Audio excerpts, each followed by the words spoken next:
Hi everyone, welcome back to my YouTube channel. My name is MortTTL and today I'm going to be talking to you about 5 ways that you can enjoy playing VGC even more than you already do. Now just quickly before we actually go into the video, I just want to talk to you very briefly about the 12 days of uploads that I'm doing. If you didn't already know, on my channel I'm doing 12 days of daily uploads until Christmas Day, hopefully showcasing some of the content that you're going to be able to see on my channel in the future. This is the first time that I've done a video like this, so if you do enjoy, please do let me know in the comments, because in many ways what I'm doing in these 12 days of daily uploads is kind of trialing out content, just trying to see what kind of content is more enjoyable to make than others and what kind of content maybe other people enjoy. Okay, so what I'm going to do is essentially give you 5 suggestions of ways and things that you can do to maybe just enhance your experience in playing Pokemon VGC even more than it already is. Okay, so then just as a little bit of a quick disclaimer before I go into number 5, some of these you might already be doing, some of them you might completely disagree with. What I want to do is just open up a dialogue, open up a discussion, just get people talking. So if there's something that I've not added in here or something you completely disagree with, let me know in the comments. I'd love to hear what you guys think, especially from maybe some people who have played VGC longer than me or more than me or are more active in the community than I am right now. Definitely love to hear your thoughts. Okay, so number 5, or the first suggestion of how to enjoy playing VGC more, and what I'd probably say is maybe the most important one, I would say anyway, and that is to establish your goals and aims and objectives for playing VGC as early as you possibly can.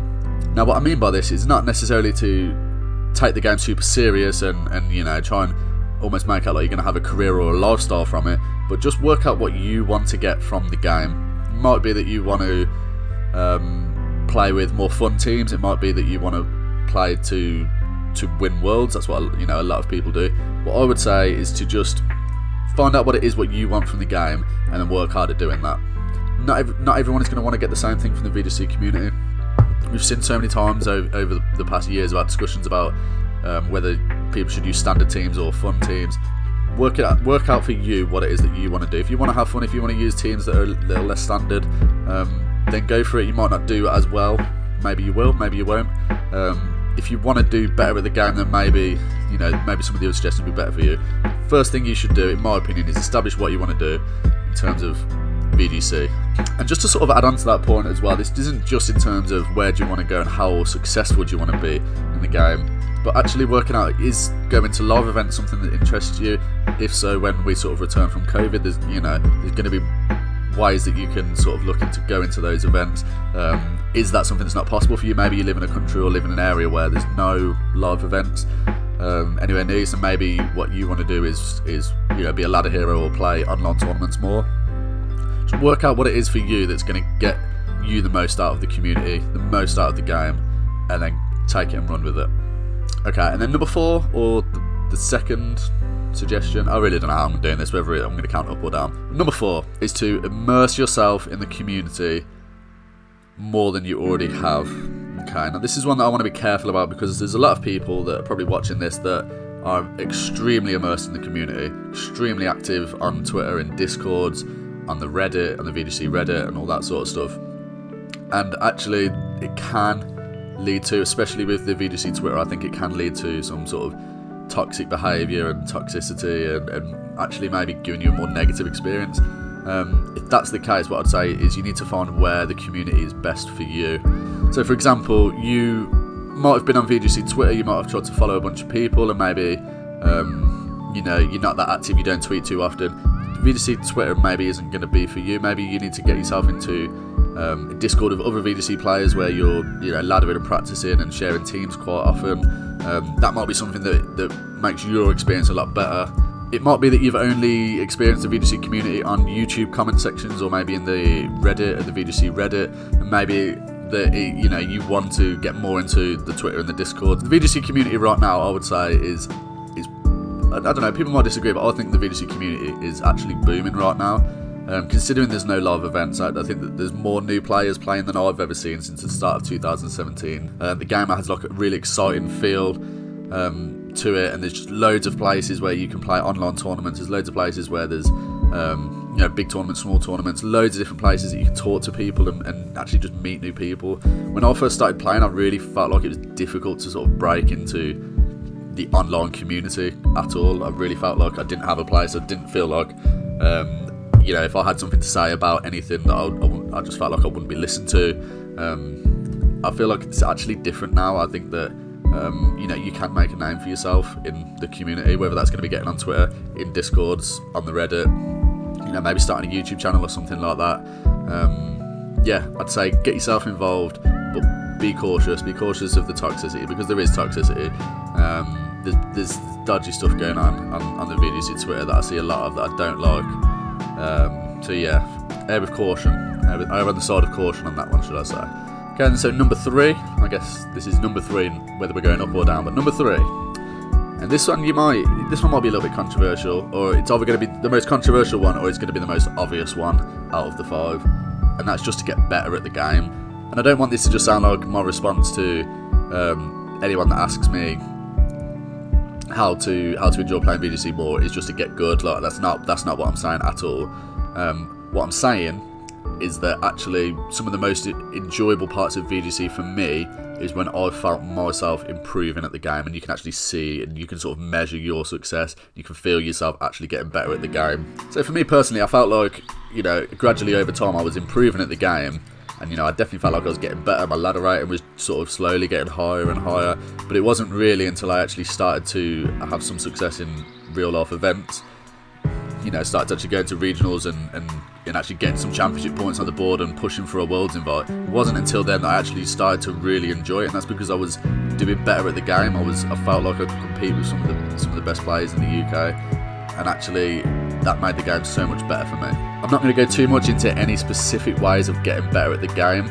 Might leave that one for another video, because I do have some suggestions for that, even though I'm maybe not the best person or I'm not definitely the most qualified to talk about how to get better at the game.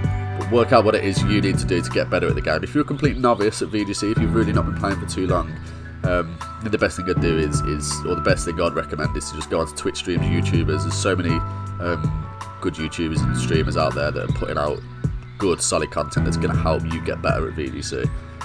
So do what you need to do to actually get better at the game.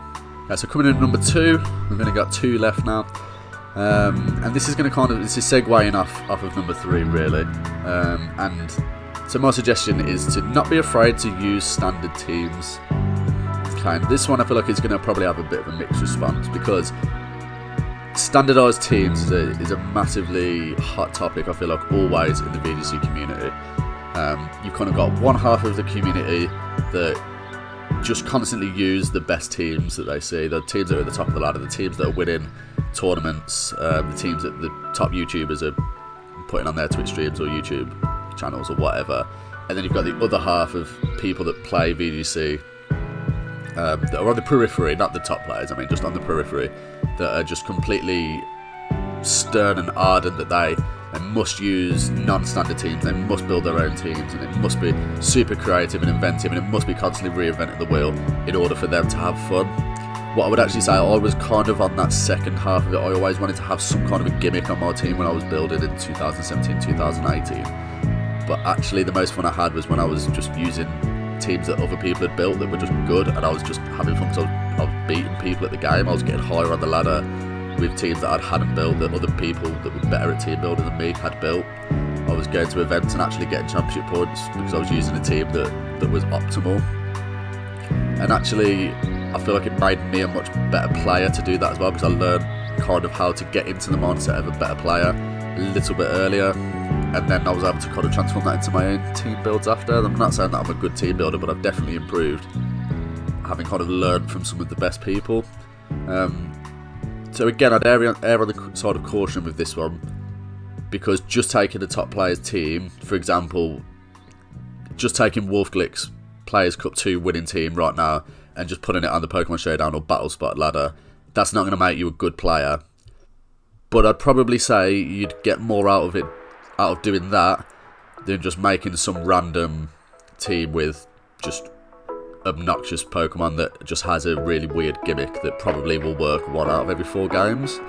And if you actually are trying to sort of see incremental gains and you're really trying to measure yourself and improve yourself at the game, learning from the best people that in the world that they're out team building is probably the way that I would say to go.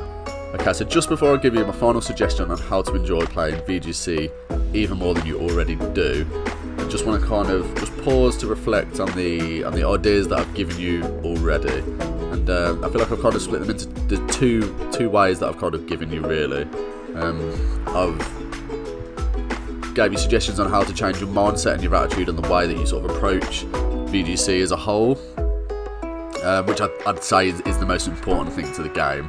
100% is the way that you sort of approach everything, like your mindset, your emotions, and yeah, the way that you sort of approach everything.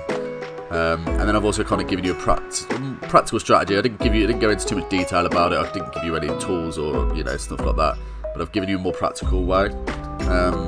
What I'd love is for my number one to combine both of them, but unfortunately it's not. It's just going to be another sort of attitudinal mindset sort of change that I think this is the most important. I put it as my number one because I think it's the one thing that even the top players are going to catch themselves out doing. I've certainly been an absolute nightmare for it in the past, and that is just to relax, chill out, don't feel the pressure. I'm not sure how I'm going to write that on the video, but don't put yourself under pressure when it comes to playing an event, when it comes to being on the ladder.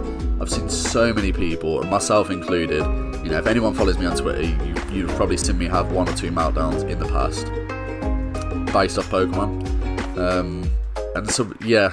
And I guess I'm actually going to come in. I'm going to kind of cheat a little bit. I'm going to kind of change it because it ties into what I've just said. But actually, what I really want to say is don't be afraid to give yourself a break. Okay, and what I mean by that is both figuratively in terms of literally chill out, give yourself a break, but also don't be afraid to take a break from playing Pokemon. The worst thing that I see so many people do is super practice hard for tournaments and really take it super seriously, and then it just gets to the event, whether it's an online event or an IRL event when they were taking place, and just for whatever reason something happens on the day, it just doesn't go well for them. Maybe they get hacked out, maybe they just get a bad matchup, maybe they just weren't feeling well on the day, and then that player, and I've done this as well, just completely beats themselves up and just gets really upset, gets really angry, and it just takes away the fun, especially if you're going to an IRL event. Okay, so there are my 5 suggestions, 5.5. I did kind of cheat on the number one, but hopefully I managed to portray my message. I didn't script any of this, I didn't write anything down, I just literally kind of did it off the cusp, literally just stuck on OBS and just started recording.